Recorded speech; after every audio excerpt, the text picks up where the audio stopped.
Hi everyone, welcome back to Islam Unboxed. Today I will be talking about why Christianity. Almost every religion says something similar. Similar, not the same. Many other religions also teaching us to do good. Buddhism, for example. But is it really? Why Christianity? Well, for me, first for myself, because I find Christianity is more coherent compared to others, compared to Islam especially. The stories in Bible are coherent and easy to understand. The stories in Quran is not coherent, and Quran doesn't care about chronology. Hinduism mythology also full of drama between the gods. Have you ever read Mahabharata or Bharata Yuddha? Even Hinduism is, if you read, full of myths and epics. They claim the religion is 4,000 years old. Some even claim more, like 5,000 or something like that. But you will not find anything written older than several hundred years, if you can find them. All that exist are sculptures in their temples, and their oldest temple is called Mundeshwari Temple. The information plaque at the site indicates the dating of the temple to 625 CE. Hindu inscriptions dated 635 CE were found in the temple. So it is about 1400 years old. Despite many stories in Mahabharata or Bharata Yuddha or Ramashinta, there is no evidence in archaeology found regarding all the characters in those stories. In Buddhism too, the same. Tripitaka Koreana is the oldest, from 13th century, and it is not in form of a book. It is printed on a wooden blocks. Public can only see it on weekends. See it, looking at it, not reading it. Quran is not coherent. Everything is jumbled. You read it in your language, you will find this Quran is not from God, for sure. It's not from God the Creator. It is maybe from some God, quote unquote, with small g, but not God the Creator. Hinduism, Islam, Buddhism have similar way of worshipping, which is chanting in foreign language. Buddhism chants are available in Korean, Japanese, Chinese, and maybe Tibetan, but not in Arabic. And certainly not in languages that use Roman alphabets. You will not find somebody chant in, I don't know, Italian, right? Or in English. Hinduism chants can be done in languages that use Sanskrit, Hindi, like Hindi, Nepali, and maybe Old Javanese. Islamic prayers are all in Arabic. You cannot do the prayers in Spanish, Russian, or Japanese. Hinduism, Buddhism, and Islam require you to chant in certain languages. Islam even claim that Arabic is Allah's favorite language, the best language. If that is true, then Allah's favorite languages should be Mandarin and Hindi. Because if his favorite is Mandarin and Hindi, then 2.8 billion people could be Muslims. Just like that, easy. Allah is not a very good marketer. I will not sell a washing machine globally, and the instruction is only available in Arabic. How do I expect an Indonesian to understand? If chanting in Sanskrit will help us, then what about people who speak Arabic? Can they chant something in Hinduism, from Hinduism in Arabic? They cannot. Can I chant something from Buddhism and chant it in English? No. That is why they are not for the world. Islam, Hinduism, and Buddhism are not meant for the world. The gods in Hinduism are like in Norse mythology, Egyptian mythology, or Greek or Roman mythology. They fight each other. And those gods in any mythology, those mythologies can die. And their powers are actually limited. So it's not like a total power. There's no such thing as supreme being in Norse or Greek or Hindu mythology. Actually, Islam too, in a way, does not recognize God who can become a man. Although their mouth say God is great, but you cannot see God can do certain things like become a man and walk on earth. And after all those gods are so human. With all the powers, they're also human. In Christianity, God became a human in flesh. The flesh created with laws designed by Him, God. For example, human need to eat, and then we have to dump all the excess food we have taken that cannot be used for the benefit of the body. We need to sleep to re-energize, to slower the heart rate and all the organs while we are sleeping, to take a rest, so we can have more energy. We can have more energy when we get up or wake up. So when he came in flesh, the flesh did what all flesh do. The flesh, the same like regular human flesh, do all regular human functions. In Christianity, although we are all sinners, but we are forgiven if we accept God and do not repeat the same sins. God came down to die for us. In Islam, jihad will require you to die for Allah.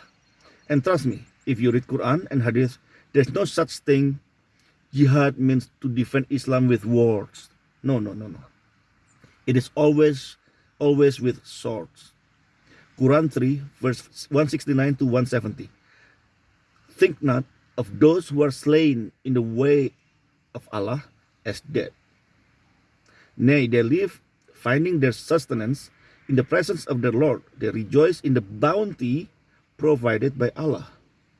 And with regard to those who left behind, who have not yet joined them, the glory in the fact that on them is no fear, nor have they grief. Quran 9, chapter 9, verse 111. Allah hath purchased all the believers, their persons, and their goods. For theirs is the garden, means the paradise. They fight in His cause, and slay, and are slain. A promise binding on Him in truth, through the law, the gospel, and the Quran. And who is more faithful to His covenant than Allah? Then rejoice in the bargain you have concluded. That is the achievement supreme. The Quranic passage that follows is the source of the concept of Muslim martyrs being promised paradise. Quran chapter 22, verse 58 to 59.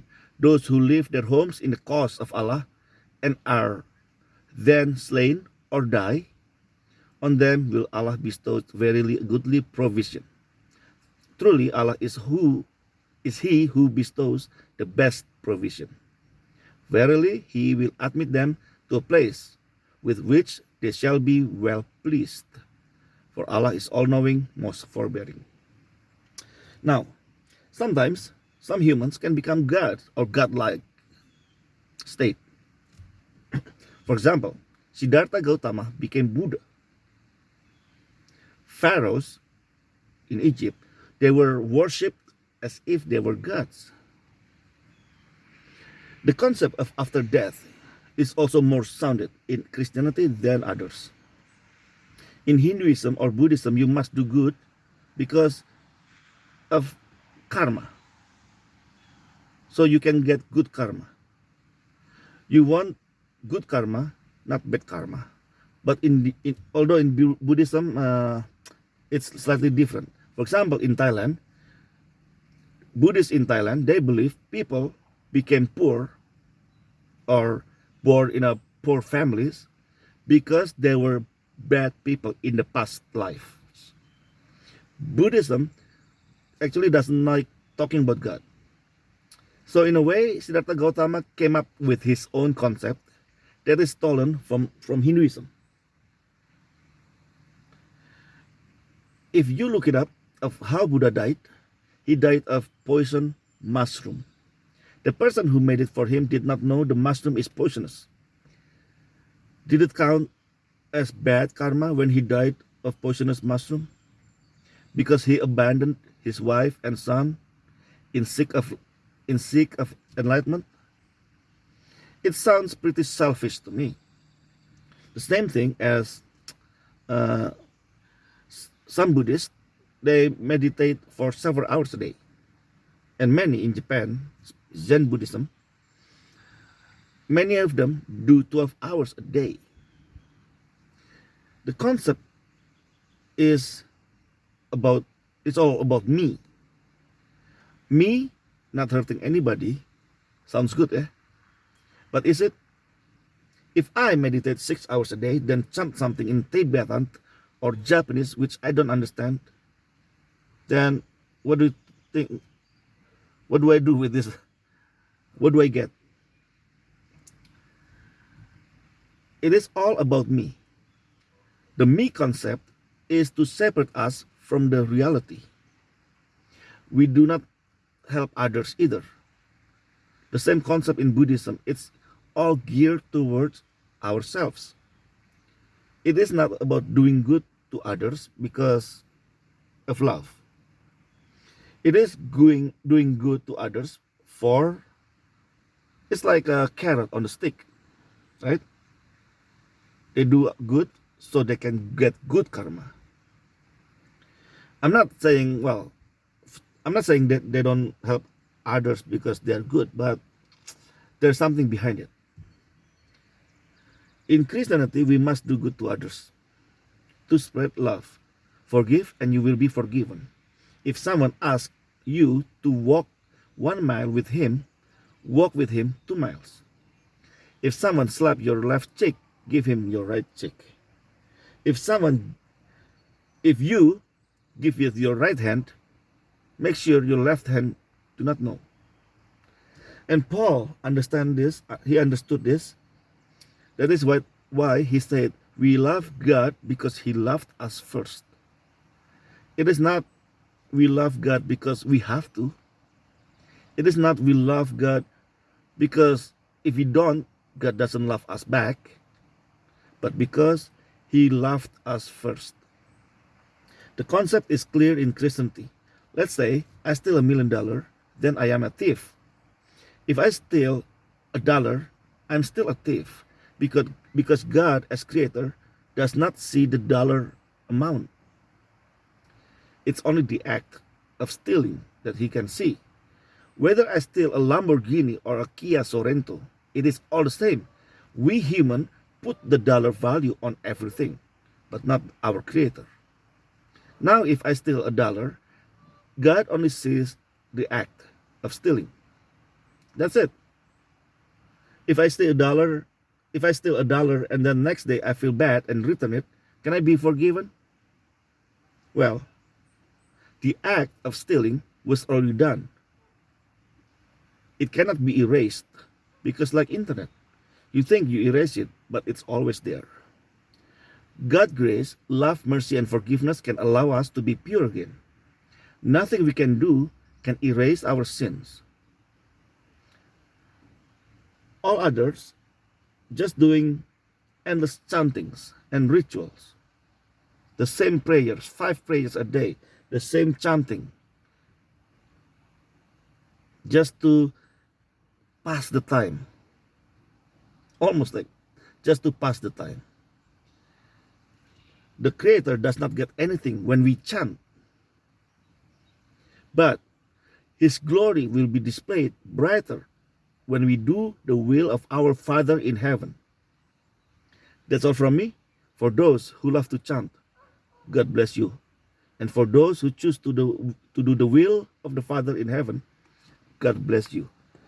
Have a nice life.